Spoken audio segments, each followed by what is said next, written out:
Hey guys, happy Friday. Hope everybody had a great week. We did. The weather's been very fluky, but I'll take all the warm days that I can. Sorry, I'm having a bad hair day, so deal with it. I'll be all nuts all night.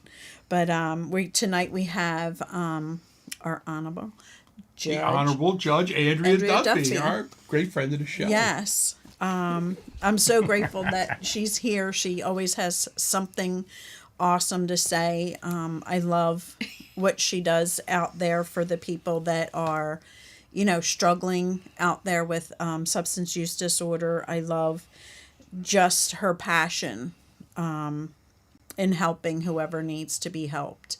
And I'm just grateful to know her and to, follow her and, you know, get her here to help you with any resources. So, yes. She So, also has her own organization, the Darrow organization, that I think we talked about last time on here. But I mean, she goes above and beyond. I mean, of being in her line of work and all, to put so much out to try and help people. And you actually understand the trials and tribulations they go through. I think a lot of times people just assume what's going on out there, and Yeah, there's so much to learn. And I think when I started seeing this increase in drug use and heroin, especially in 2015, because I took the bench in 12. And I had been a DA for several years in Bucks County. So, I wasn't new to the idea of drug addiction or anything like that, but heroin brought a whole new take on everything. So honestly, in 15, when I started seeing this amazing uptick in drug addiction cases in my court, and also failures to appear from my preliminary hearings and worrying, where were they, and we started looking at our no-show files, and we saw that after a 2-week period, 2 were already dead. And I thought, well, there's got to be something better that we can do. So that's when we had the local lieutenants in my 2 police departments, Hatfield Township and Montgomery Township, come together with Greg Gifford, who is a local defense attorney. And we sat and we tried to say, what can we do better? Because we're not accomplishing anything. If I don't have them in front of me, I certainly can't do a damn thing. right. So, how do we get them in front of me? The only thing we could think of is, honestly, at the arraignment stage, if the police were willing to cooperate, come off the street and do an in-person arraignment rather than proceed by summons, just send them the notice, a date and time of their hearing and hope that they show up. Right.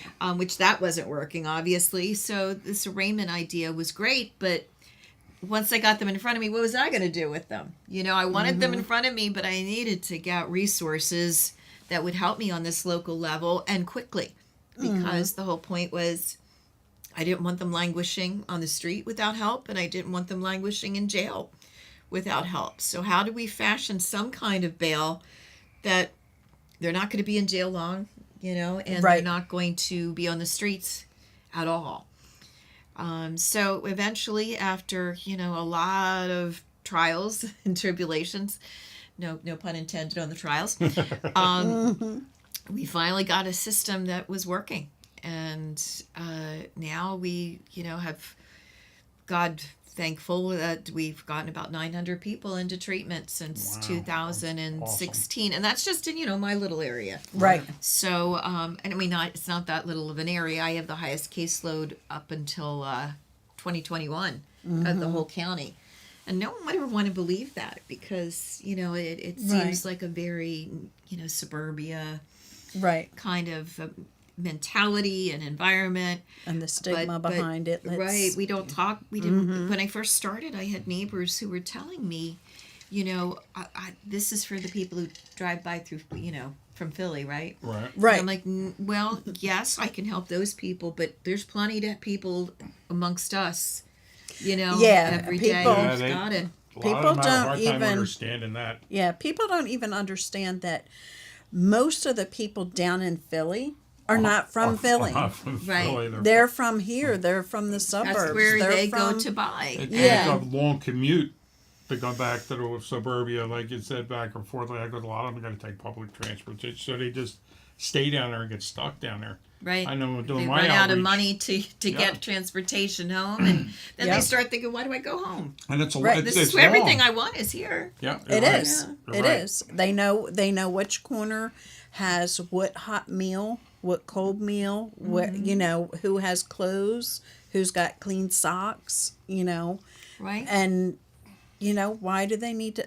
Because their parents or their spouse are like they just don't know what to do Right. anymore. They're on top of them and screaming and crying and frustrated. What Or do I they- want to go home to that Yeah, for? or they've had enough and don't know what to do. So they say you cannot come back here. So where are they going to go? They're not going to go to a hotel. They're going to go where. Where they're You know. accepted. But yeah, and people may not know, but I first met the two of you back in 2007, maybe 16. But we I think we definitely did the trip to Kensington in 17, and that was the trip of a lifetime for me. Wow. That was at the beginning of the fentanyl stages. yeah. It was just kind of coming on the scene. Fentanyl, I mean, it was replacing the heroin. It was so weird because Nobody even knew what that word was. Right. What is fentanyl? well, they started out with the best heroin in the nation was in Philadelphia with like a 95, 97% purity without being. So that was a big what attractant. a wonderful thing we can Oh take yeah, such from all over we the can country, boast people about. would come Yeah. in. You see We've license got the plates from best out of state. fentanyl. Yeah. Then the fentanyl came on the scene, and things really started taking a turn.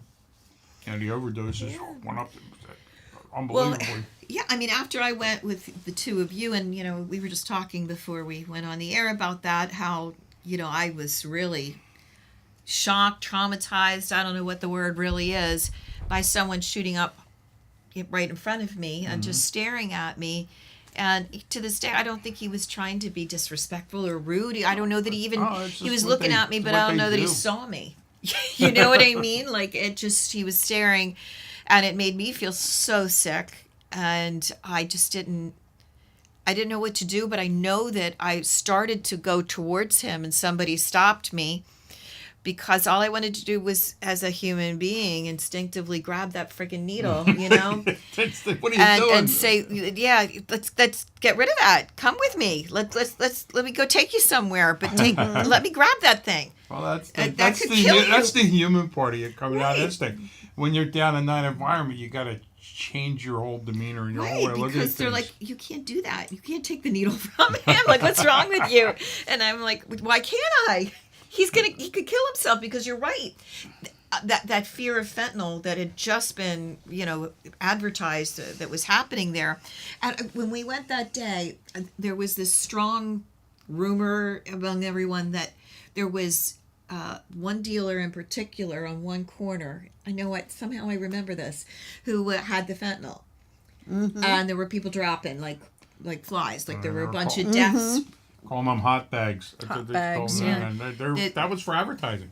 Oh yeah. Because that's the good stuff. That's the stuff you want. That's You it. got to have the best stuff, And that's why, for some reason, I had it planted in my head that man who was shooting up right in front of me, he was the one that was going to die from that corner dealer that we were Right. hearing about. Right. And I'm like, oh, this is a chance. I maybe I could do something. So I'm just going to grab the needle. That's the only thing that goes through your head. Grab when you that see needle this. and Keep you're rolling gonna. around back and forth. Yeah, and then of course, I went back a couple weeks later with the Narcotics Strike Force and saw a whole different side of this phenomenon. uglier And, Behind the side. scenes.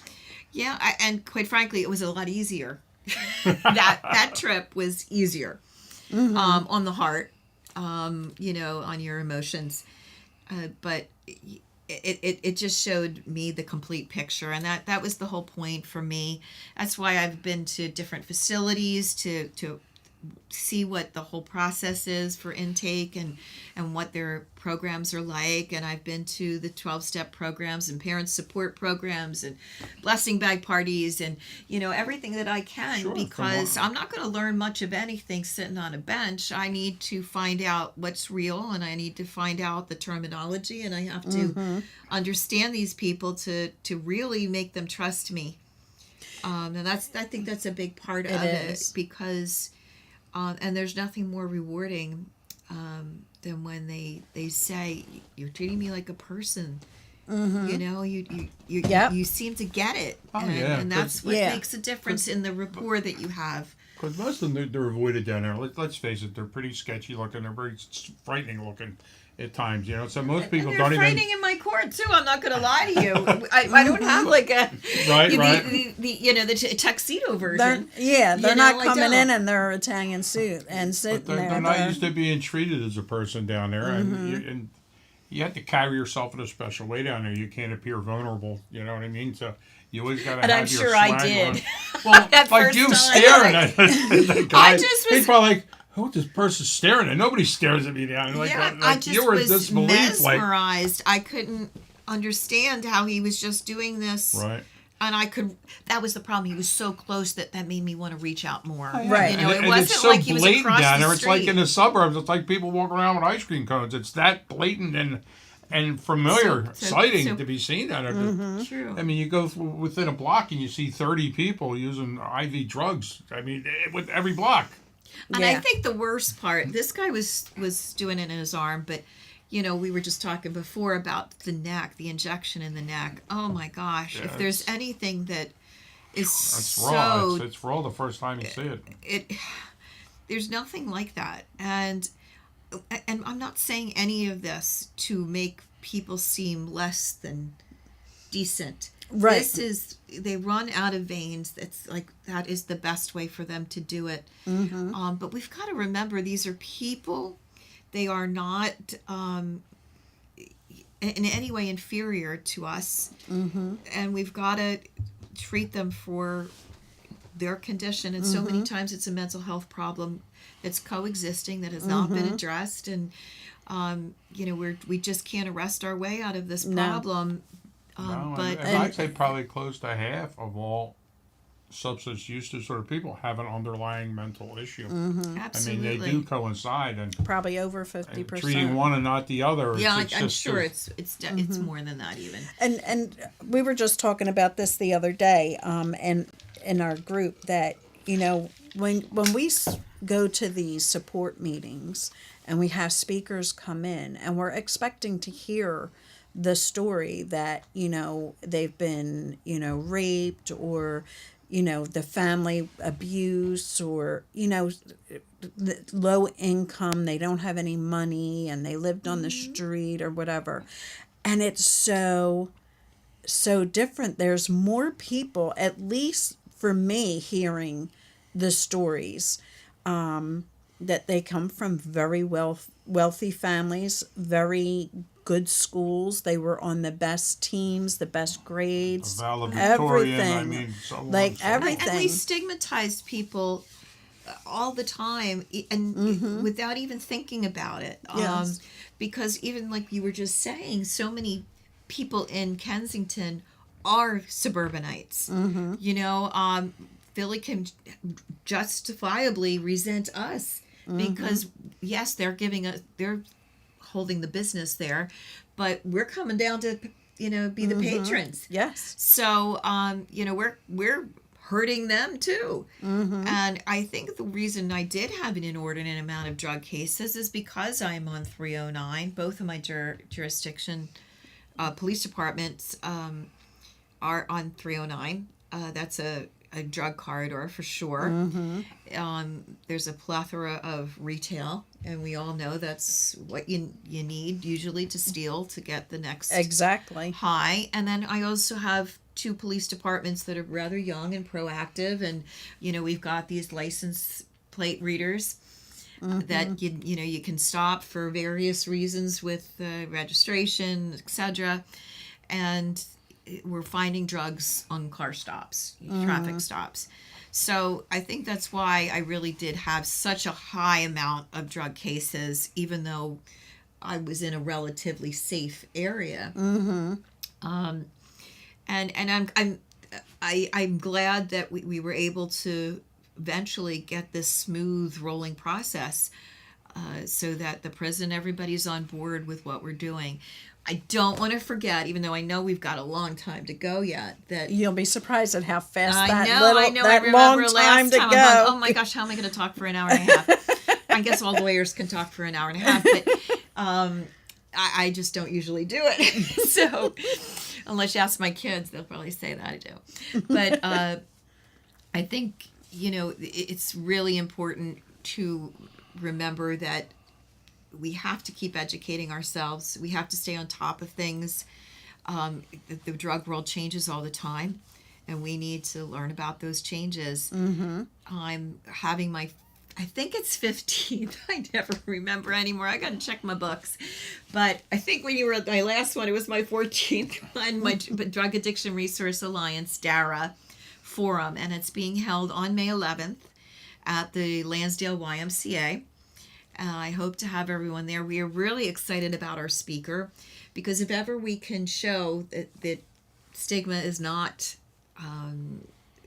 justified, we have our main speaker is Harry Cunnane, and he is the son of Congresswoman U.S. Congresswoman Madeleine Dean, and they co-authored 2 books together, one more for children and another one for adult reading, and they're both excellent books, and it shows here is the son of a congresswoman. And it's not that we have bad families that are leading to, like you said, to addicts. We have the best of families, the best of people, the most loving, supportive home backgrounds, and we still have addiction occurring. Yeah. And it just drives me crazy, when people who are not learning properly about this horrible They don't. Like, I have disorder. parents come and say, well, I don't have that problem with, I had a talk with my children. You know, Yeah. you got to love, like, who hasn't? Yeah, I mean, It's, but I don't have to worry about that, because I told my children about drugs at a young age. we don't tolerate that in our Right, family. Okay. Like, I I had a very good therapist one time come out and say in front of us, you shake any family tree hard enough, you'll be surprised what falls out of it. Right, but it's there by the grace of God. Yeah. I have 4 children, and I obviously I'm not thinking this is going to happen, but we will be incredibly lucky, and that's the word, if it doesn't happen. Yeah, you're blessed. You're certainly blessed if it doesn't. Because and I know, and I've shared this before on the show as well. I come from a family of addiction, and I remember taking my son. We took a ride under the L, which was very eye-opening for me. Pappy put us in the car, and he goes, we're going to go drive all the way. of the beast. We're going to go under the L, and we're going to go all the way down to South Street where it ends. So we're driving, and there's police doing crime scenes and people sitting there smoking marijuana, and the police aren't like that's the least of our problems. Yeah. We got this, and this is the life you don't want to live. This is what addiction does to you. We've watched Cops. Look what drugs lead to, and look at your family, Pappy's entire family, my family. Yeah. And I have a loved one that did time, and thank God they're on the right track. But because of growing up in that that lifestyle, I held a lot of resentment. I had so much resentment. You don't want to be like that loser, and you don't want name calling is so awful. Yeah, look at these people on the street. They're losers. They're going nowhere. And that was my take on addiction. Because I didn't get the coolest toys like everybody else, or the designer clothes like everybody else, and that was my discussion. So when my loved one is affected by it, who's he going to come to ask for help? Not me, because I'll think he's a loser.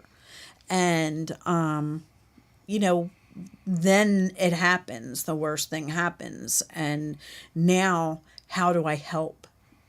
How do I help them? I encourage people coming to the DARA forums, not just because you may have an example of addiction in your family, just to learn, to educate yourself about the nature of addiction, to know what to say when a neighbor, a friend, or you could be anybody from a Boy Scout leader to a choir leader to a teacher, and what are you going to say when, or even priests and our clergy? Yeah. What are you going to say when someone who looks up to you and trusts you confides in you about their addiction? Where are you going to send them? What are you going to say? What do you think is going to help?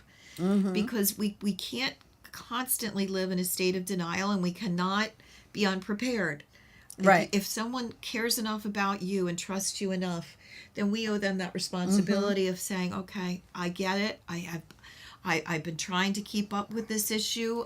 I am not going to, be angry with you. I am not going to lash out at you. I'm going to do everything I can to find a place that will help you. Right. And so I want to embrace these people in my community, and I want to educate everyone so they will know how to help. Yeah. And more people will come forward to get treatment because we have a loving, warm community, Right. And who understands. yeah, and like for us, when this started in our family, there was so much help out there. There was so much education. There were so many platforms that you could go and listen to speakers and listen to the people in the court system and the police departments, like that. All of those resources were out there and available. And then COVID hit, and there's nothing. Like, it's... But the beds still remained available. That Right. was the sad part. There were all of these, like, stupid rumors, like, oh, can't get a bed now with COVID. Well, no, Right. that wasn't true. No. Yes, certain things, just like every other part of the world, and our lives were disrupted.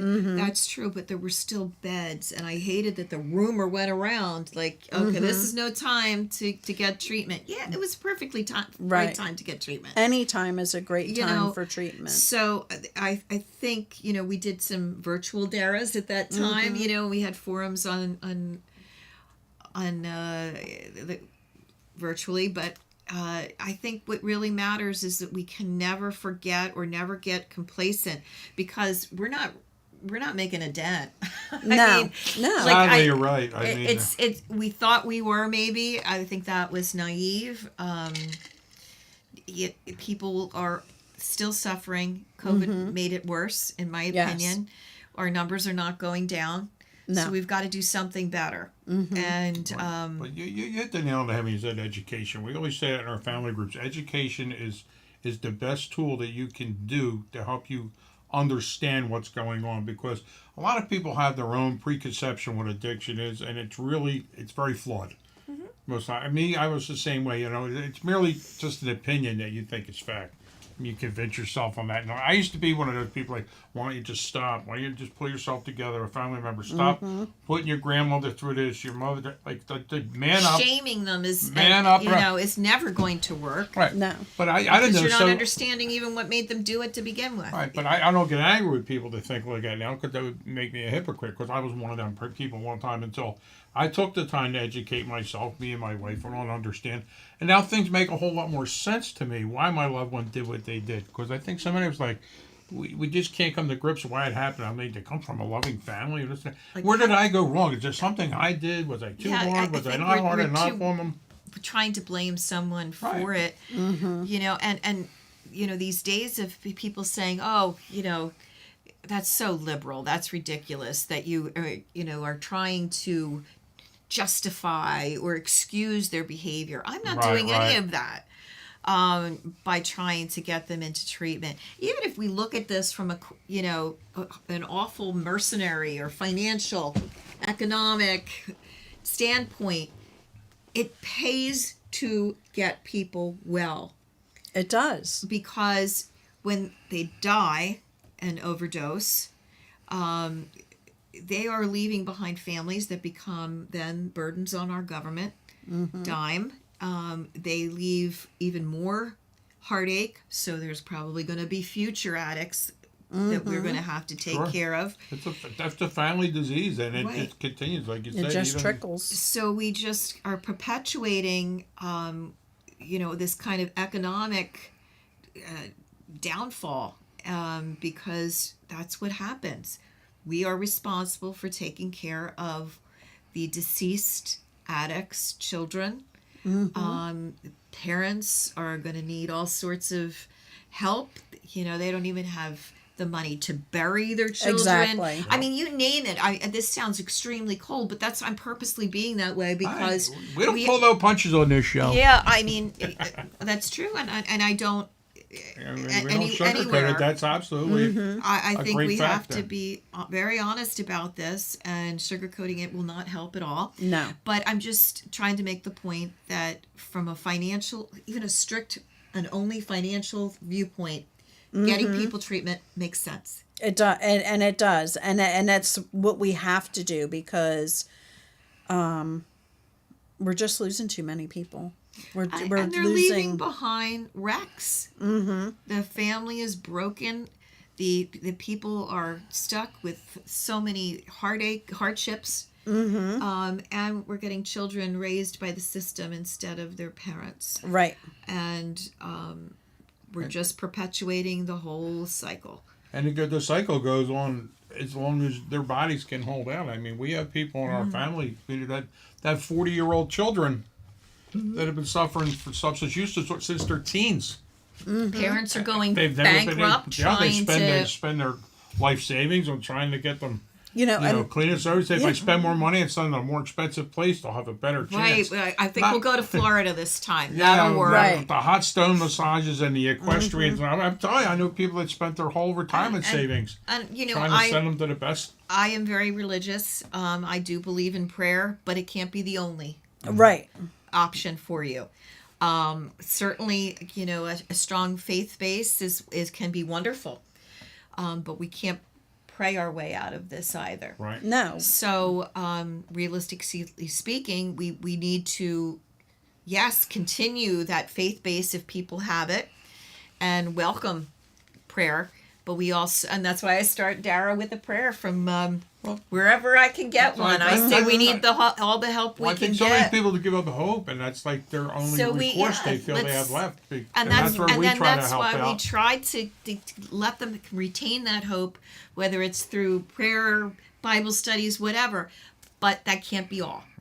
No. So we've got to respect everyone's differences, and I don't care what God you pray to. I don't care, anything about you as far as your, gender, your faith background, your sexual orientation. None of that matters. It is going to happen to everyone and anyone. It's an equal possibly. opportunity destroyer. Destroyer. addiction It really is. is. It doesn't But pick and choose. It's just The ironic part for me is that I really don't see many diverse cases and people in my courtroom who are addicted.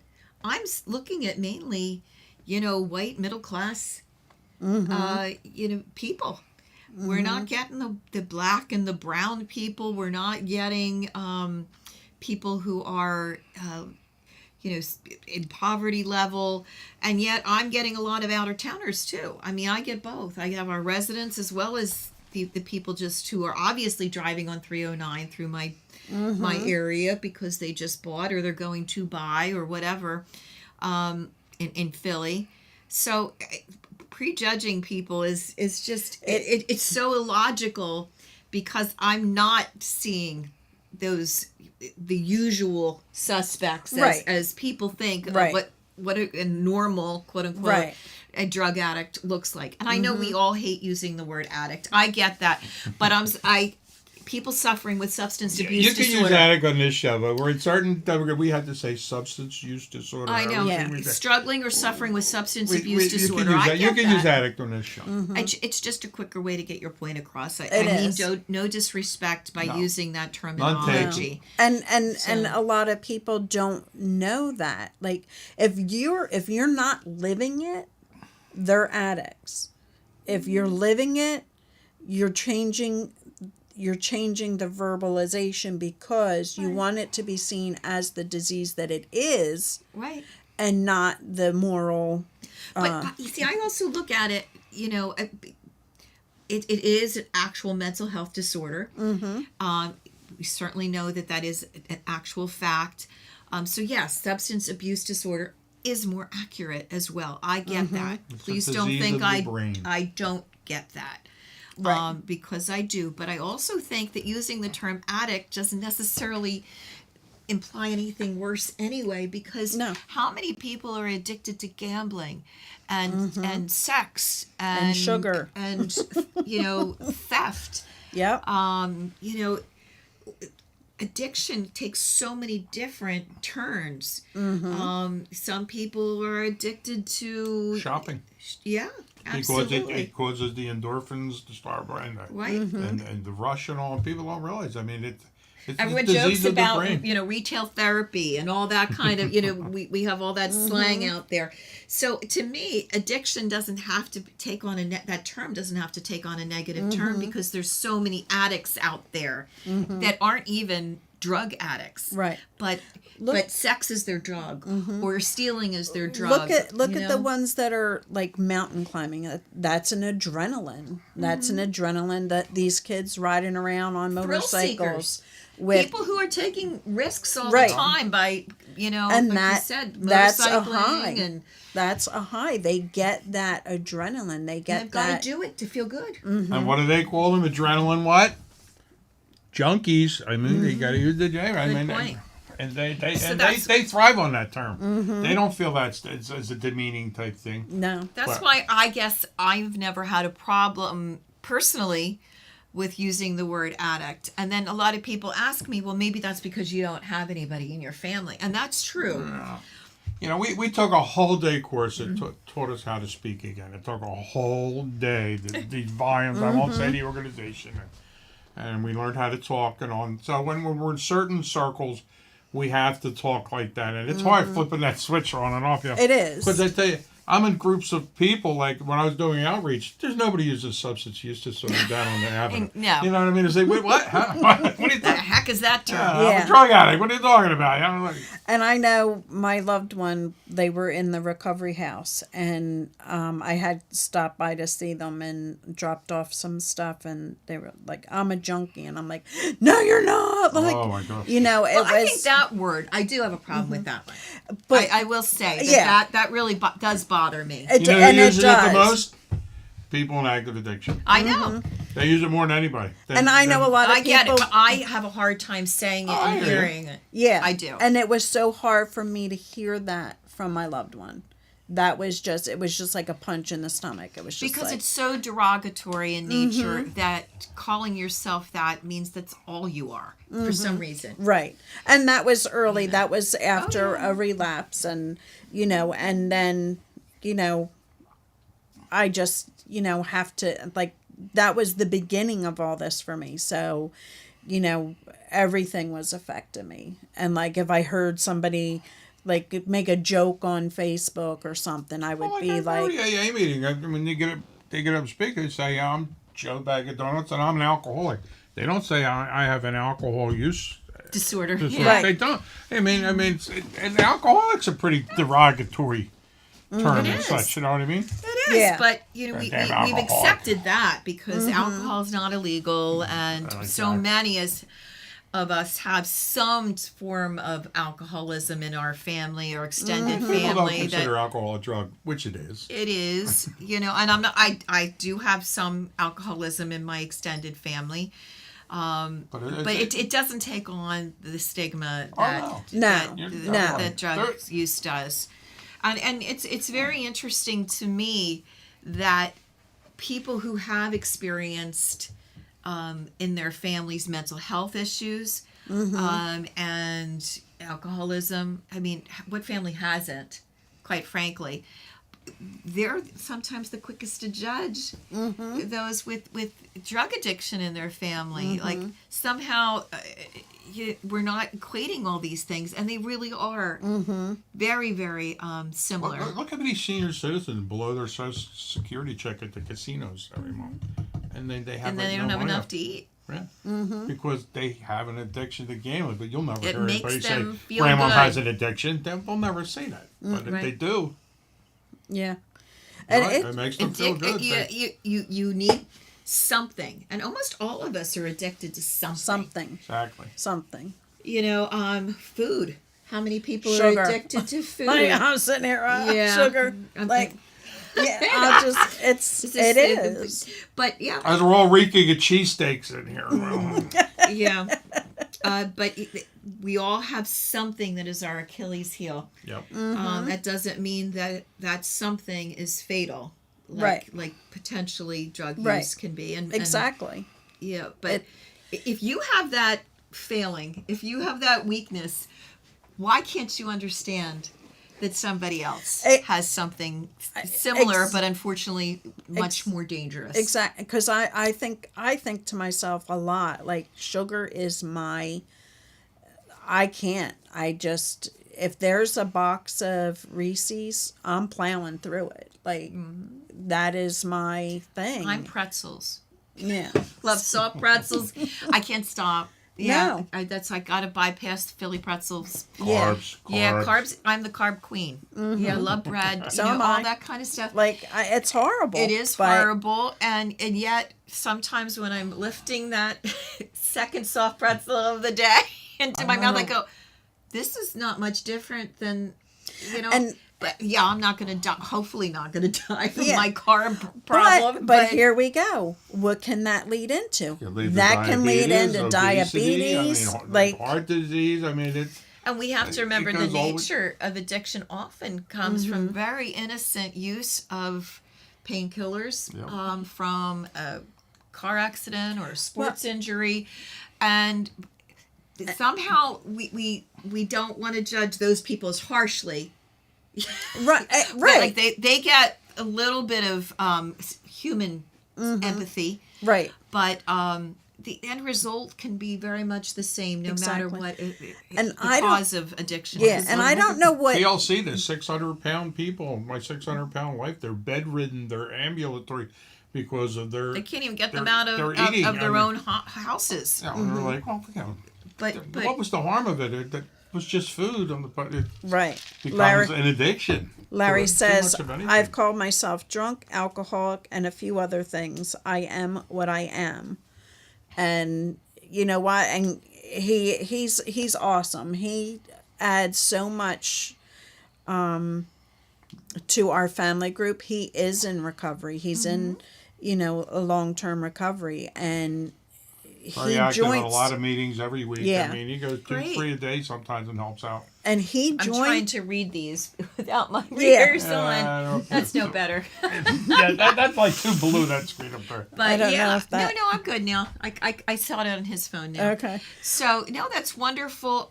We all have to face facts, and sometimes using a euphemism and a lighter word, it just it doesn't really help us at all, No. But then again, like I said, to me, there's a difference when people use junkie in front of And me. it's- I do get upset. I And- think that's but yet, a lot of people who have been junkies actually write books and use that term all all throughout that- the book or in the yep. title or whatever. And so, that's fine. If that's what you want to call yourself, that's not a problem. But Right.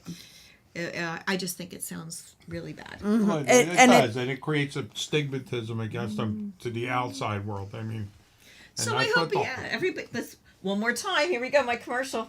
May 11th, Yes. the Dara Forum. Come see a great speaker. But I did talk about the other things that every Dara Forum has, which is, if you come at 6 o'clock, all of the resource tables. lots of resources, a lot of swag. Yeah, you A lot of tchotchkes. stress balls and Oh, yeah. So Yeah. support groups, like NA and so forth, will be there. And also at the end, this is a new thing. So from 6 to 6:30, the tables will be open. Then at 6:30, we start our actual presentation. We may have a couple surprises, who knows? But then at the end of the presentation, we'll have another half hour where the tables will be open still. Oh, good. And Good. then we do have Narcan, free Yeah. Narcan and free training. Yeah, we were at the last one. Right there. It was a nice turnout. So, and that was our first one since COVID. The one before COVID, we counted over 300 people, close to 350 at one point. I mean, that's crazy. Yeah. I don't know if we'll ever get to that point again. You're going to get there because our family meetings should be like 40 people every week.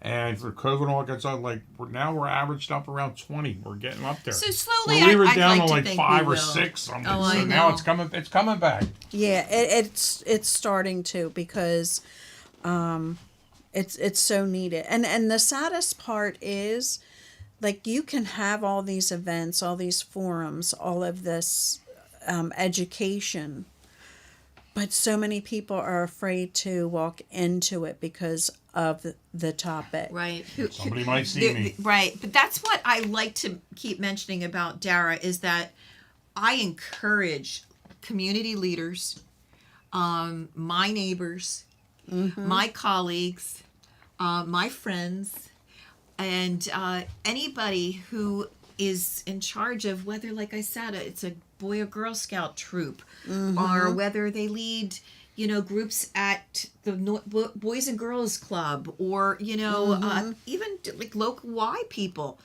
who are interacting and have some kind of leadership role in any shape or form should be there. And that's And a I great expect platform to them to have at be the there. Y, because it's not a religious Yeah. institution. It's not a Right. hospital. It's the Y. I mean, everybody feels comfortable at the Y. Yeah. As they should.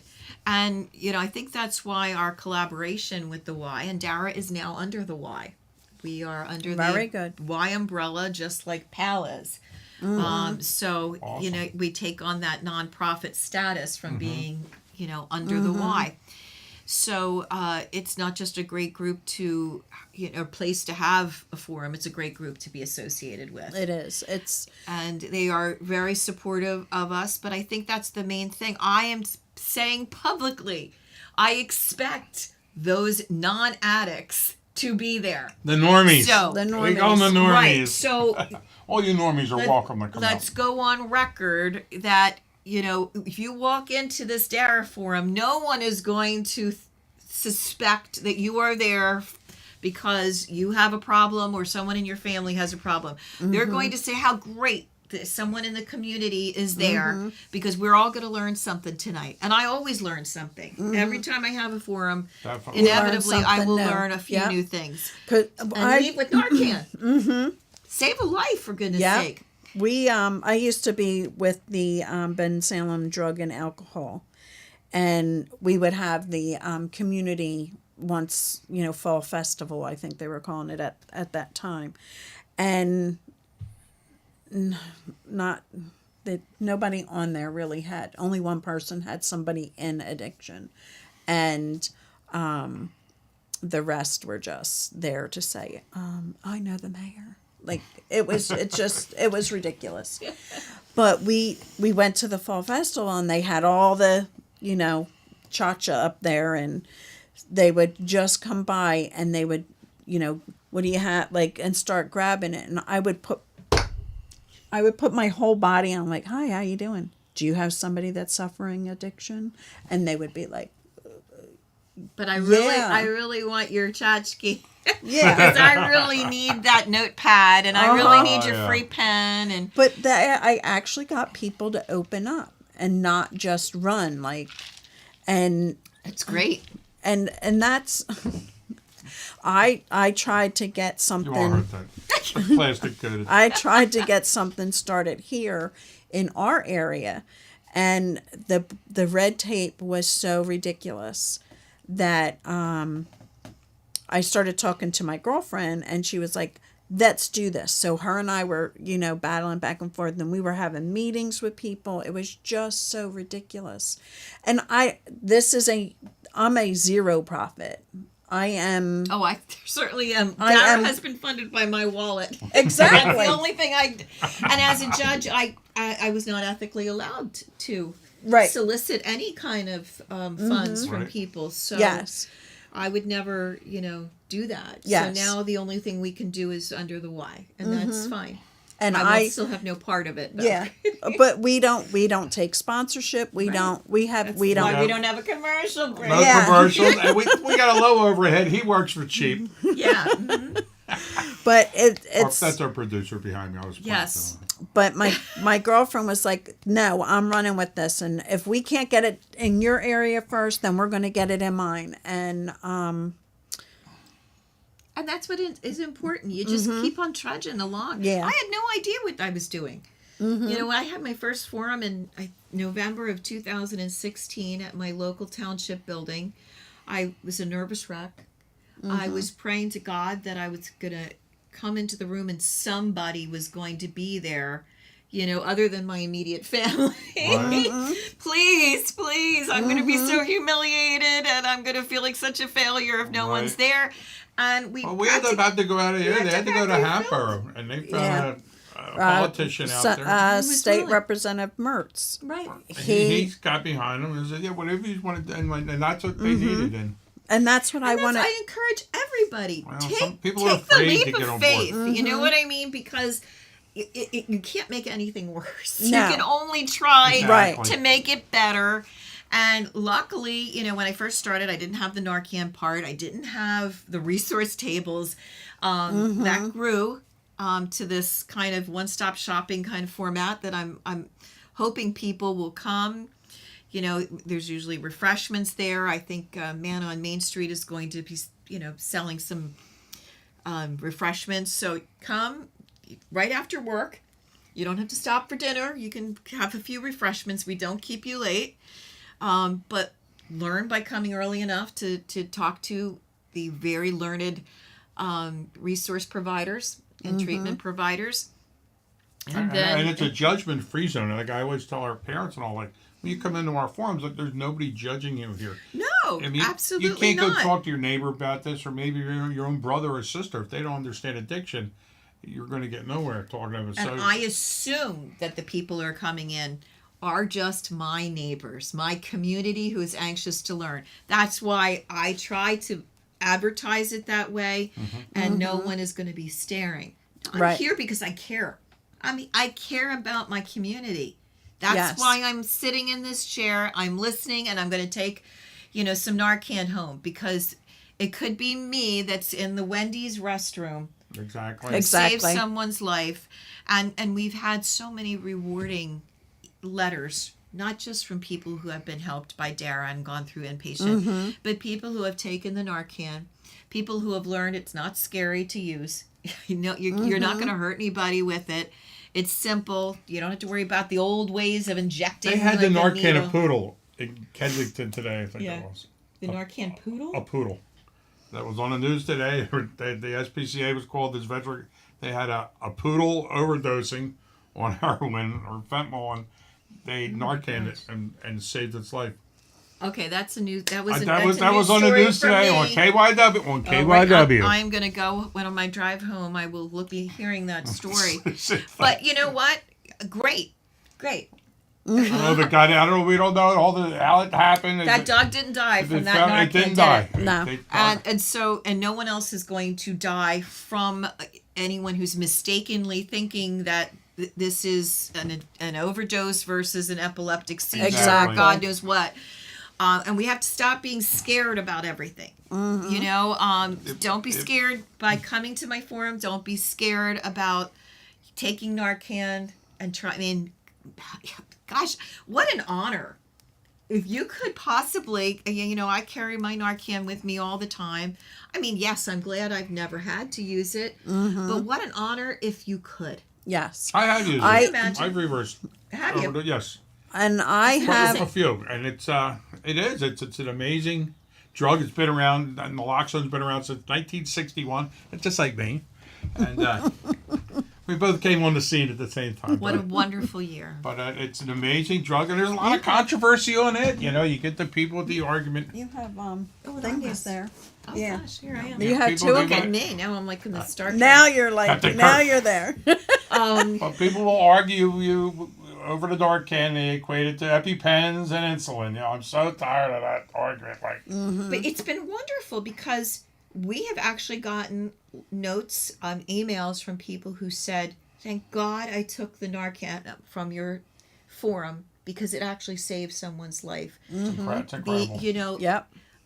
I don't even know how to react to that. Mm-hmm. You know, it's just such a blessing. And, you know, we all presume that, well, what do I need it for? We'll call an ambulance. Well, you know, they're Some not, seconds count. they're not magicians.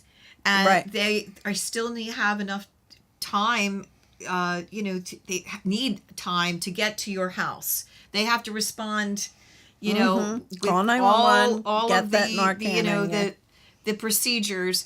So sometimes the Narcan that you take from a forum may just hold the person over until they can get Until that help second gets Let me tell you, dose. the first when help responders gets- are only minutes away. How many minutes? We're talking seconds. Yeah, here. I mean, That's time is everything. Sure. It is. And if It that is. one Narcan dose can keep them alive Mm-hmm. until more comes. And it's amazing to see it. I mean, I always equate it to the it birth must of a be child. a wonderful feeling to It, do that It's- and bring someone back to life. You did that. I mean, like how that must be an amazing the first feeling. couple, and then you know you don't you can't get emotionally tied up in it when you're I know, down but because you're a it clouds your judgment. You got to like react when you're down. You know what I'm saying? But I equate it to a baby being born. If you ever see it, you'll come up with somebody. They're gray, purplish gray. I mean, because there's lack of oxygen. You know, so the skin turns gray, and they're like this close at death's door, and you just put this nasal spray up their nose, and I'm like usually within a minute or two, a little longer with the fennel, but you'll see them take a breath. And like when a baby's born, now they're like blue when Right. they're born, And they're gasping, They right? start and they're gasping. They start breathing. They turn pink, like a Right. thermometer. You can just and it's the same way, and you can see pink, pink, pink, pink, pink when they get up to here. Boom! They jump to their feet. What happened? I'm out of here. Like no, you You know, gotta calm they're, down, they're 'cause- Lazarus. You know. because you know you still have been that brought course of back. trade. This just buys you some time. People think it like you're Oh, good I to know. go. That's the other You problem. get like a half That's an hour, why I maybe like an hour. the training aspect of Sure. Narcan You can because fall out and overdose you want to again. make sure that people don't think, oh, okay, I'm good for the night. No, you're not good for Yeah. the night. But You it's still an need to amazing get drug, and it's to something an that's emergency room, but it's you're not alive. dangerous. Like anybody could take Narcan, and near you right now, and we would feel no effects to it. And You it know, it wouldn't, only it, wouldn't, reacts- it wouldn't even do anything to our bodies. Nothing. of Right. any- And so And- there's nothing to be afraid of. If you misdiagnose somebody as to what they're taking, maybe they're not taking an opiate-based, drug. It won't hurt them. And we had It it a won't makes- help them. It won't help them either, but it But won't, it won't hurt them anymore. Yeah. So you are doing no It- worse. It only, Right. it only reverses opiates. You are the good Samaritan, and you are not going to be sued. Right, for, right. for trying that was to another use big fear of Narcan. people. Or- There's still a lot of big organizations that are afraid to put it in their stores. I won't mention any names, but they don't even want to put it in their stores. But people use their bathrooms all the time. And are falling out in these bathrooms, and they are afraid of the litigiousness or whatever the word it would be. If somebody should become injured in their place, they don't want to have anything to do with Narcan in them or not. And I am trying to get, because like I said, there's all this retail and all of these fast food places Yeah. on 309 in my area. I Sure. really want to get these restaurants to jump on board I thought and maybe get like some Narcan. isn't there like a restaurant owners association or something? I thought they all fall under some umbrella. I'm Some trying. organization they There all is a belong fast to. food organization, I think. Maybe that on that level. But a lot of these are franchises too, so Right. you Right. do have to get So individual if you go to McDonald's owners. corporate or whatever, maybe you could try. I mean, I don't know the Hey, I'm answer. willing to try anything. In fact, anybody who's out there listening and you have some ideas of what I can do, But Sure. yeah, I mean, Help me. I'll say the name. I'm Wawa. open. Wawa does not want Narcan to their associates. They don't want to be involved for risk of something happening. That it'll. and it's so sad because It is. it's And they're a big contributor to the community. I mean, they're very big donors to every organization absolutely. and this and that. But lawyers are big telling them that organizations this is are not scared. what you want to do. yeah. Right. And it's sad. It's sad where But that's the we're world we're in. afraid of everything anymore. We're It's afraid to help. and going back to earlier, I know when we first started this, the statistics were 85% of those that were actively using were the result of prescription. I don't know what it is today because of that whole changing, doctor shopping and pharmacy shopping. I'm sure that level has come down a bit, but they're still prescribing it. The doctors are still prescribing it. And the scariest part is you don't know you have the addictive brain until that medication hits your receptors, which could still keep them at 85% because when our family group was meeting, it was probably about 2 years in that I started seeing people coming in from car accidents and from a broken leg or, some kind of an injury that had them. Oh, oxycodone is the most amazing thing on this planet. I've only taken it a couple times after, I had a legitimate use for it. But after taking a couple, I said, I'm not doing this anymore. This is too good. You know what it was originally I'm only designed human. for, though? Yeah, it was designed for immediately after surgery, for a few days till the body would start healing itself. It was meant for hospice patients. It was made for battlefield injuries. It was never meant to be taken for 30 extreme years. circumstances. Right. But people are taking it for 20, 25, 30 years. They're still taking them. I mean, but after until- a procedure, I was given Sure. it, and it was a nice full bottle. Yeah. I remember having two, and I remember saying, to my family, "Oh my gosh, this is wonderful. This is awesome. I've never felt this way before." Yeah. Because it doesn't do anything for the underlying pain. It just affects how your brain perceives pain. It doesn't recognize and it. it's so the same. ironic, isn't it? And here I have fibromyalgia. And the doctors prescribed me. The pain was so bad, I was taking an oxycodone and a morphine twice a day. And I was a jellyfish. Like, I was just... And it does so much to your and- body too. I mean, you have so many problems with your stomach, and people forget about that. But because it's such a serious drug. Yes. And my doctor, it was right after that, not long after that, he was not in the office. I think he was on vacation, so I had to see another doctor, and they were like, "Why does he have you on all of this?" And I'm like, "Because I'm in pain." And I did not get that euphoric. It makes me deathly ill. And I just did not like it. And I was like, I just can't take this anymore. Well, the next doctor's visit, there was a note on the door that they are not prescribing any type of narcotics anymore. You had to either go to pain management or a psychiatrist. Yeah, I was going to They're say. the only two people that can prescribe for any type of narcotics. And I was like, wow. And I was like, you know what? I'm just stopping this stuff. I'm stopping it. I'm not taking it. Anything that feels that completely out of touch and that euphoric, I mean, there's got to be something wrong. And that's just common sense. But it felt too good. And I'm sorry, I don't need to feel that good. I have other ways that, we should be trying to concentrate on feeling good. And I do know that alcoholism is in my family. I do know that, I'm just like anybody else. And I thought, no, this is not good for me. So you deal with it. You deal with Aleve, Advil, Tylenol. I want to Exactly. make sure I don't leave out one. And it- Motrin. And, Oils. and a lot of times, those over-the-counters are all you really need. It's just that they trumped up these opiates. I mean, if you watch any of those programs, how they how they mass They marketed shut them. you and up. so- yeah. They shut up so the nurses don't have to keep, coming after you. Well, Yep. well, they were forced to sell it like that. Under false pretense, Sure. false pretense, But because like, they're well, not you know, addictive. you don't need Vicodins at all because you got a tooth pulled and stuff. Although they want to give them to you right away. I mean, here, I mean, take a Tylenol, extra strength, and it stops hurting in 2 days. I mean, you know, what I And mean? you have an entire bottle full left over. Right. So they give you a whole thing, and you don't want it. You got to take the whole thing. Yeah, take back days coming. I mean, I'm a truck driver. I had a wisdom tooth pulled. I had my tractor trailer parked in a Kmart parking lot. Kmart was slow at the time. I walked across the street in Feasterville to the oral surgeon. The guy put that needle this big in my mouth. The whole time my body got numb. It's like they go for them good nerves, not like the regular dentist. He yanked the wisdom tooth out. I paid my bill and I went back to work. I'm like, man, this feels kind of funny, man. I hope I start talking good soon. I mean, boom, I didn't need all the it hurts a little bit.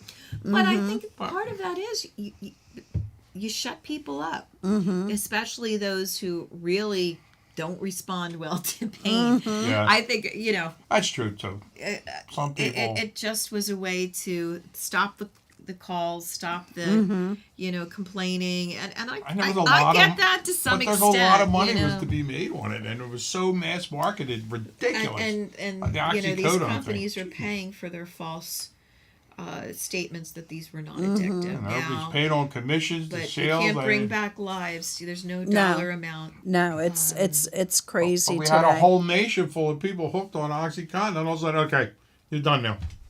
So what did they do? They had to gravitate. They had to go to the street because they've been addicted to them for 20-some years. I had an uncle that hurt his leg at the Navy Yard and was on oxycodone or OxyContin for like 20-something years. He still had the pain, but he didn't even know if he had the pain, But it was never And how meant do you to be just taken stop that long. someone after all of that dependency and say, deal with it? Yeah. That's People are when- not superhuman. They need to be weaned off of it. They Right. need to be. When I stopped taking the medication that I was prescribed and I was taking it as prescribed, I was like, I can't live like this anymore. I'm done. I'm not doing it. And my pharmacist, who happens to be a friend, she's like, oh, how you feeling? How you been doing? I said, I am so sick. And this is like July. Like I've had it like the whole summer. I was just in a chair. Like I couldn't move. And I said, I feel horrible. And she was like, what's going on? I said, I feel like I have the flu. Like I feel so sick. And she said, did they change your meds? And I said, no, I just stopped taking them. She goes, you can't stop taking this stuff. You have to. So she put me back on and she weaned me off. And I, yes, we can't be our own doctors. no. And, You know? Yeah. And Because she you would- could end up getting worse. She Right. developed a dependency on it. Ever so slight, but still. But I didn't get that euphoric feeling. It didn't make me feel good. It just stole my life because I couldn't do anything. And I knew I had the pain. My brain just didn't care. Right. Like it's just the oddest thing. It was just really odd. But once you go to Kensington, for instance, once you really start understanding addiction and you have people in front of you every day, whether you are a volunteer in Kensington with any kind of support groups, or you're a police officer, or you're a judge, you just learn so much Sure. that you would not learn as a normal citizen. Exactly. And you have a greater respect for people. You understand that it could happen to your neighbor just as much as the unemployed family that everyone is seeing isn't dressed well and doesn't Yes. have a decent car or a decent home. I mean, it's just you can have so many people hiding this as well. We always And- had this and mental we picture shouldn't of like be these that are the way. people on Skid Row, like the back Absolutely. alley. I can tell you, just as myself was growing up, the heroin addicts were always the hardcore people. They were like another Because that society. was heroin was A different a beast. very different the worst of the level. worst, Oh my god! But they were dying they were- from what it was mixed with, they were- not they with the heroin itself. And They were that's Yeah. on another level. Now it's so much more socially acceptable. That's the scary part. It was an exotic drug, Yeah. basically. You know what I mean? Heroin, where are they getting that? You know, that was for me in the 90s as a prosecutor. You know, that's bizarre. We But haven't it's heard the much only about drug where the first time you experiment with Right. There's no dabbling. That's my there isn't. favorite thing to say about heroin. I had a professor when- say the first time you do it, you stand a 50% chance of developing a dependency on trying And it one time. I think it might even be higher. If you try it a second time, that climbs to a 75% chance of a dependency. There's no other drug that can get you No, into you can transplant. dabble in weed. You can dabble in coke. Some people say you can dabble in meth. You know, It doesn't take you but- full force like heroin did. And now, not that meth isn't an there's not even unbelievably heroin in dangerous the drug. heroin I mean, when it anymore. Yes. tears open holes in your membranes and Yeah. Well, now, like I said, And- it's hard to find heroin in the heroin in Kensington. It's like all fentanyl. People Right. who are overdosing have absolutely no heroin in their system. And even though it's so much stronger than heroin, the fentanyl, it has a very short half-life, or whatever you want to call it. I mean, so it dissipates quickly. So now that's why they started adding the xylazine, the horse tranquilizer, the trank, Can you to imagine? extend the high. And that causes a whole nother host of problems. And people forget what they're And doing it's- to their organs. Oh And, my gosh. it's not Narcan. Narcan doesn't You help you can't be with an the trank. addict for long and be a survivor for long. Right. Because you are doing permanent damage so much to your bodies. And that's the scary part. Well, that's what I think alcohol probably still kills more people Oh, yeah. than drugs, but it just takes so much Cirrhosis is- longer to kill you, and it takes its toll on all your organs and all. It takes a longer time to Now, what are They you succumb are to you it. seeing in Montgomery County? Because I know that it's getting really bad here. The meth Oh, yeah. use Meth made a big comeback. is has made a huge problem. comeback. Yeah. You're right. When we see the lab results, we're seeing more fentanyl, we're seeing more meth. Meth. Yeah. People thought, oh, let's turn to meth because that's not as bad. Anybody really looks at the pictures of meth addicts? Oh my gosh! Remember, were you at one of my forums where we had the officer from Philly who would enter her presentations with the body bag? Yep. And people had mixed reactions to that. I thought it was amazing, and I thought it was so down to earth. And yes, it got down to the nitty gritty, but I think we need to do that, like a la Scared Straight of our time. And you know Right. what? And Yeah. that's what's needed. That fried egg in the pan is not going to help you. This is your brain. Yeah. This is your brain on drugs. Yeah. All I saw was, oh, I wonder if that's going to be over easy. Is that gonna, I never really took that seriously. Right. And How about peer, the in your peer face support. smoking ads where the woman got like that part of her face removed and she's got that Oh, open? I mean, and yet people continue to smoke. Yeah. So But you that was can't. pretty I don't raw know if and- shocking You know people what? really But you know does what help, it is? but- And it comes back down. And I say it all the time. It won't happen to me. I'm smarter than that. That's what addiction is. Like, as if you are going to do an analysis of what you're about to inject in your body. How can you? That has nothing to do with being smart. There's no It's- way, unless you are a scientist, that you know what you're putting Right. in your Right. body. And let's Right. face it, the people mixing these drugs aren't exactly compounding pharmacists either. no, No. no. That's why, is that enough fentanyl? Maybe a little May- more. but- and you know what else I find when it's somebody new coming into the group that grew up in my time, it's like we did it too. It's We it's- survived. You know what? I love And when people go, we they'll survived. get over it. They'll grow up. They'll a grow phase. out of it. And it's phase. just like you don't understand that the drugs today are so different from the drugs of Almost more yesterday. dangerous, not a phase. I mean, as we talk, like your marijuana, it used to be considered such a benign, safe thing. Yeah. I mean, back in the 70s, it was maybe like 10, 11% THC. Now, these boutique marijuana coming out of these dispensaries, 90, 95, 97. I mean, nature never intended for it to be this potent, and it's causing And people to have causing psychotic psychosis. episodes. I mean, like people, they even like these gummies. I'm hearing these people think they're dying. They're going in emergency room because they're frightened from so- the effects of it. They never Yeah. expected it. I mean, And how many people think, well, I have a medical marijuana card. I know this defies logic, but I have people coming into my court saying, yes, I know the officer stopped me for DUI, but look at the lab report. It's only marijuana, and I have a medical marijuana card. duh. But you didn't read that part where if You- you are can't- under the influence, you cannot operate a vehicle. Like, hello? Whether you have a medical marijuana Wow. card Yeah. or not, you can still kill somebody while Exactly. you're driving under the influence of marijuana. Right. And I don't think They're that sending false surgeon. messages out to Yeah. people. They don't And understand. I don't think that surgeon is allowed to perform surgery while under the influence of Even if he alcohol has a medical marijuana card, that's or Yeah. marijuana. Yeah. Like, it's so just. now we have this wave of people who go, "It's okay, officer. I've got the medical marijuana card," and no one even I don't know how they didn't understands see what- this coming. When Yeah. I mean, it's been a long, because I've heard that argument before it became legal And all I'm around not. here. I'm not even on using this as a platform to complain about, Right, but I just medical marijuana. I just think that we need to have better education regarding it. Yes. and how do you test for it? Like what? Oh yeah, like, and that's the other thing for DUI. yeah, breathalyzer. It's still But what do you do for? our current systems just show metabolites. We can't pinpoint when they last used it. So, you are taking a chance when you are driving that Yep.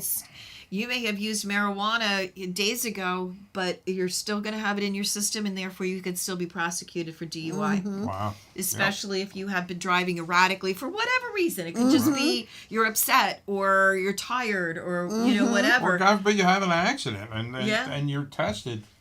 I mean, It's you can get yourself in a world of trouble. I mean, you, like you said, maybe you used it a few days ago. You have an accident, kill somebody, God forbid, and they test you. That could be used against you. I can only imagine. Yeah, you're going to Because- fail field sobriety tests for some reason. They can say, well, that's because of the marijuana, in your system. Because Yeah, look that at- just frightens me. like- Workplace injuries. Look at methadone and Suboxone. That's been used for so many years to help somebody that was addicted or just in pain, that they're able to hold a job and they're able to do what they need to do to make life easier for them and able to but now To we function. have marijuana where yeah, it's not going to kill you probably, but you're not functioning. No. Everybody and their brothers turning it for everything. They're trying. People are trying to get off heroin by using marijuana. They're And what using about this method. understanding the legality even of using marijuana with a medical marijuana card? We still have people coming in smoking it and saying, it's okay, I have a medical Reeking of it. marijuana card. You can't smoke it. You know what I mean? Like, we still have, there are rules even with a medical marijuana card. But you can get it for anything. I hear people talking about, oh, no, I got it for depression. Who's not depressed? Everybody's depressed at some time in their life. So that it qualifies you to use to get. But I'm not a saying there mind- isn't really good justification for Right. Parkinson's some people. disease and things like that. Oh my gosh, you've seen the examples where with- people are having seizures and Surely. medical marijuana. 100% behind I mean, that. there are really good I mean, medical chemotherapy, reasons. people. I mean, it Anxiety eases- that is debilitating, so people can't even function because of that. But everybody and their brothers got But a you don't medical go, marijuana but don't card now. drive. right Please. don't operate You know what I heavy mean? I equipment. want you to have a life, but Yeah. driving under the influence of it will take Sure, away your but life. Certain And are you- medications, they say, don't operate heavy equipment or drive. I mean, And they do that too. They come into DUI and they a DUI hearing, and they have their prescriptions with them or their pill bottles. See, it's okay. I've been prescribed Ambien. So you can't get me for DUI because I have a prescription. I don't even sometimes I've run out of logical explanations. And did to- you to take give that them. little sticker that says "Do not operate that motor Right. vehicle Did while"? you peel that off when you came home from the pharmacy? And Did you read your bottle? Exactly. It's wonderful that you have it for me. Let's Right. read it together, shall we? But and that's another thing I always share. Like, when you go to the pharmacy and you're giving your prescription and you're given that 500-page information It's like what That- the media stapled did about that is like That you this need big, like huge readers for. microscopic. I'm sorry, I'm in pain. My doctor said to take He this. said, and- Mm-hmm. it's fine to do this. So, Yeah. You And know why that big thing stapled to that bag? It's so you can't come back at the pharmacy for saying, you never told me But- I couldn't do this. or the with doctor, right. Well, so by that stapling that there, that just puts everybody in the clear. Yeah, and it does. And, it just Like I just agreed to that new cloud on my phone. You think I read all that stuff? They were threatening me all day long. My cloud's gonna be turned off. And I'm like, it's like 52 pages. I'm like, yeah, agree. I don't know. I might have bought some guy in India a washer and dryer. I don't know. Yeah. but that's I when I started with all the fibromyalgia stuff, a friend of Richard's actually took me to the doctors. I mean, I was in pain. I couldn't even go into the office because I was screaming in pain. And the doctor said, "You need to take her to the ER because there's nothing we can do for her here. She needs to go to the ER." And you need an IV, and you need, Right. And of course, they sedated me with all of the drugs. And, I'm not asking questions. I'm not reading anything. I am in debilitating pain. And that's what got me better. you What do you do? You get shot. What do you do? Do you read? Excuse me, officer, before you, or doctor, before you give me that, am I going to be addicted to, no, you don't. There's You a just, lot, so many warnings, and the problem is it's almost too comprehensive, too long of a list. That is the issue. Whenever you're taking a substance, it's just such a long list of taking an aspirin. Look at all the precautions. Well, this may kill you. Yeah. Even bleeding ulcers. baby aspirin could kill you. You Yeah. know, what I mean? Baby powder can kill you. You know Right. what I mean? it is. And here's something that really has a chance of killing you. Uh-huh. And people are going. They're so desensitized to all the warnings that because we're just getting inundated with warnings. Is And there we any have new big programs terminology. coming down the pike that you see as far as Well, we've being had a few introduced to? programs. Letty, have you heard of Letty? Bucks County has a good share of programs that are coming about now too. Letty is a alternative to actually prosecution. So if you go through the program, you get the treatment that's recommended, and you won't be prosecuted. That's one nice thing. Because but of Deep course, Hair kind of promised. The problem is, sometimes the threat of being prosecuted isn't enough. It's different, when you are already in prosecution phase and we're holding over your head. Okay, you're a danger to yourself or others. You're a risk of flight. So in order to monitor you for your own good and others, we're going to keep you in jail, or we're going to put you in a facility. I obviously prefer the latter. I want them in a facility and being monitored so they are not a risk flight and not a danger to themselves or others. But the whole point is that sometimes just saying, oh, we're going to prosecute you if you don't get this treatment, that might not be enough for some people. Right. But it is a legitimately good program when people take full advantage of it. Right. Now, So- when you do that, are they held to stay there? Because I know when you go into a facility, you don't, Yeah, Letty talks about the successful treatment program. Just like with my Darabelle, I always say that you can't walk away AMA, but once you do, you'll have it'll transfer to unsecured bail, and it's a win-win for me, in my opinion, and it's definitely a win-win for the people who stick with it. Because they come out of there with, whether it's 21, it's never enough, 28 days based on insurance. They come out of that healthy. They can now go back to a functioning life where they can make money legitimately. And when they come up for sentencing, if they do plead guilty or have a trial, whatever, they are going to probably get some credit for that time that they've served inpatient. So like I said, win-win-win. and this is for But that's what I've been doing. So Letty's different because it doesn't even get to any of that. If you can but avoid is it. that for retail theft or small crime versus anything with a weapon or Right, we're talking bodily about just harm. really drug charges. Yeah, and certainly nothing that would have violence with it. Because a lot of people like, oh, you're going to let him that they shot somebody or they held we them up don't with a see- gun. Yeah, like I don't see addicts doing that kind of thing. They're- Addicts are not necessarily bank robbers. You know what I mean with the gun. But I'm not saying that this can't turn into that. I'm certainly not trying to say that. Yeah. I do have to watch everything I say sometimes. Oh, because sure. God knows I don't have that much of a filter at times. And I am a judge, so I do worry about making any kind of comprehensive Well, statements. you wouldn't wear the I'm mask not- I offered you. Yeah. Right.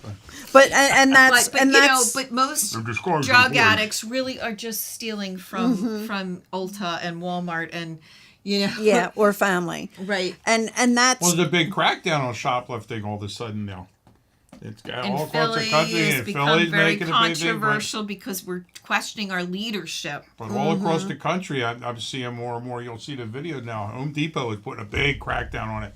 Home Depot has lost so much money that they're becoming more aggressive instead of just letting everybody run out the doors. The sad part is we've become such a litigious society that all of our retail establishments have developed policies where their employees, all they can do is just say, sir, are you going to pay for that? Exactly. And usually the response is an expletive.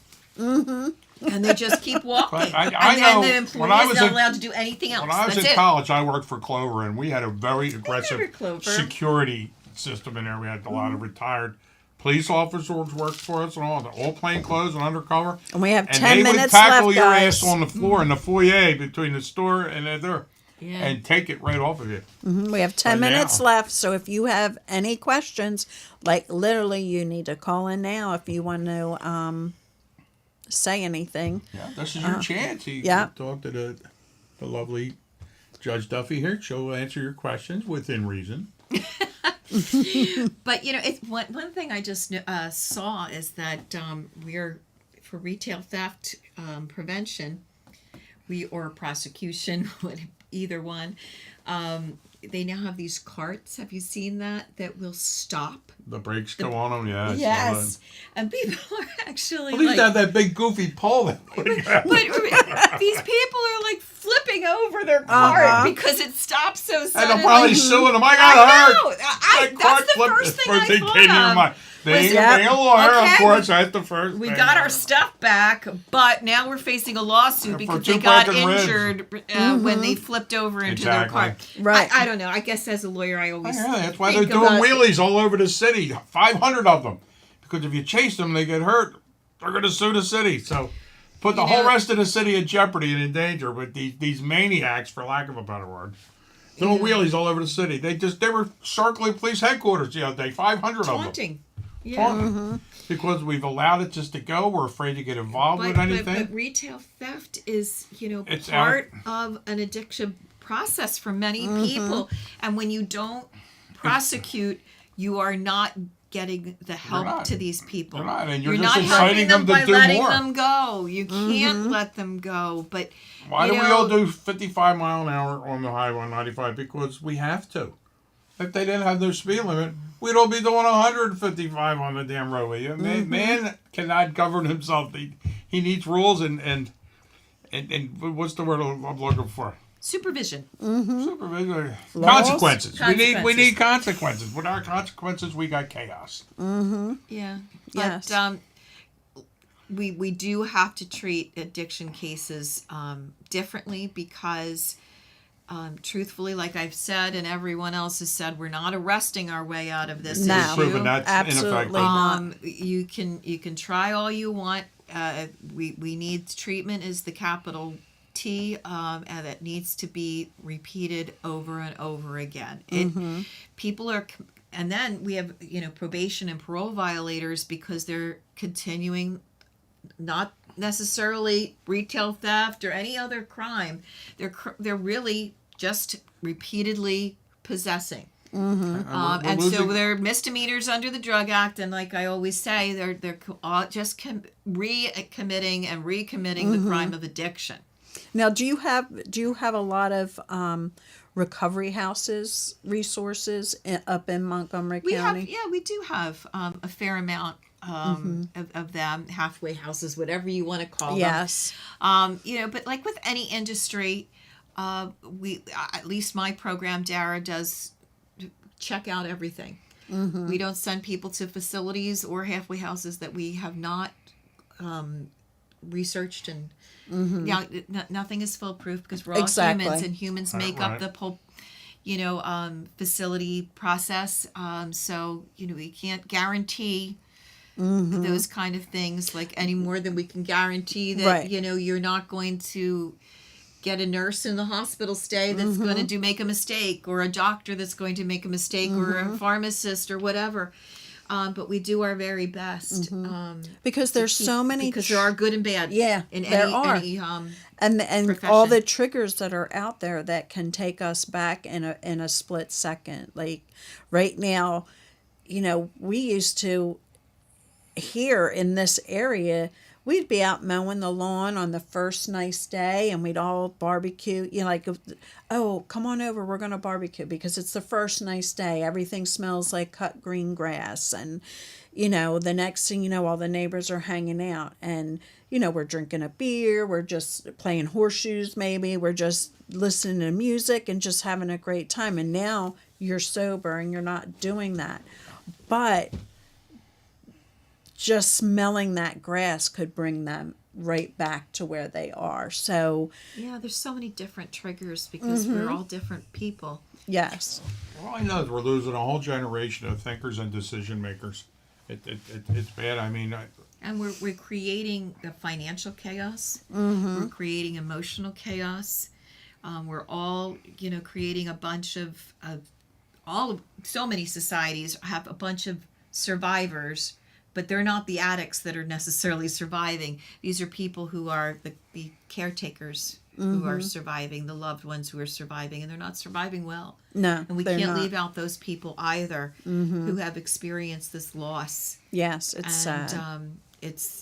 they'll never be the same. Yeah. We're changing. and We're the changing numbers are just getting generations, more and more too. frightening. We're like Yeah. over 100,000 for 2022 estimated, over 100,000 overdose deaths. We're that's a we're light- having a lot of solutions, but because the addict number is increasing. But just The imagine solutions if can't keep Narcan up. wasn't so widely Oh distributed. my gosh, can you What the imagine? numbers would be. Oh, Yes. it's crazy.